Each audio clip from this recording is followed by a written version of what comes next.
We are in the 10 days between Rosh Hashanah and Yom Kippur. Twice a day, we say a prayer called Avinu Malkeinu, asking God for multiple blessings. But there's one blessing that is not mentioned in the prayer, and it's one blessing that only we ourselves can grant.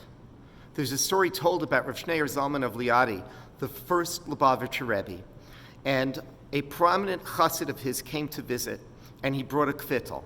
The common custom was that chassidim would visit their Rebbe. They would bring a note called a kvittel.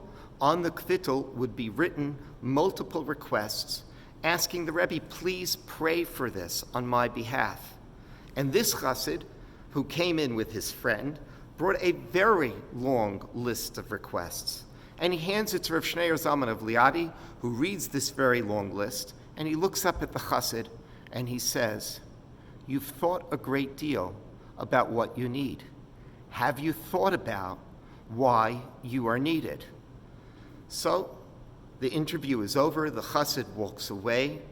His friend looks at him and wants to see how does he react to this seeming rebuke. And the chassid is overjoyed. And his friend says, why are you so happy? Look at what the Rebbe said to you. He says, exactly. Look at what the Rebbe said to me. The Rebbe told me that I am needed.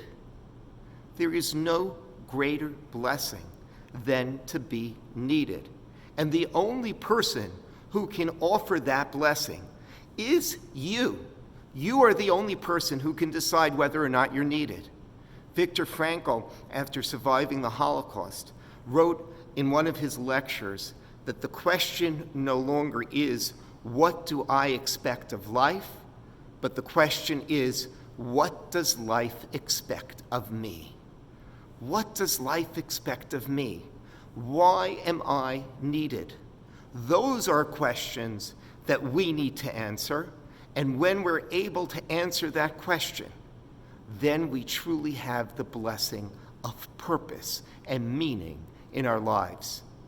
In the past couple of months, we have watched a remarkable army of volunteers, healthcare professionals, hospital workers do unbelievable things. They have been a true blessing for the rest of the world.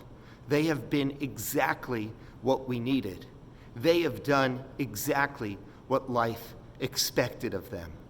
And it is they who are our heroes. As we stand in the 10 days between Rosh Hashanah and Yom Kippur, and we think about what we want in the year to come, one of the things we should want is to be a blessing, to have a purpose in life, and maybe find a way to be a blessing for someone else.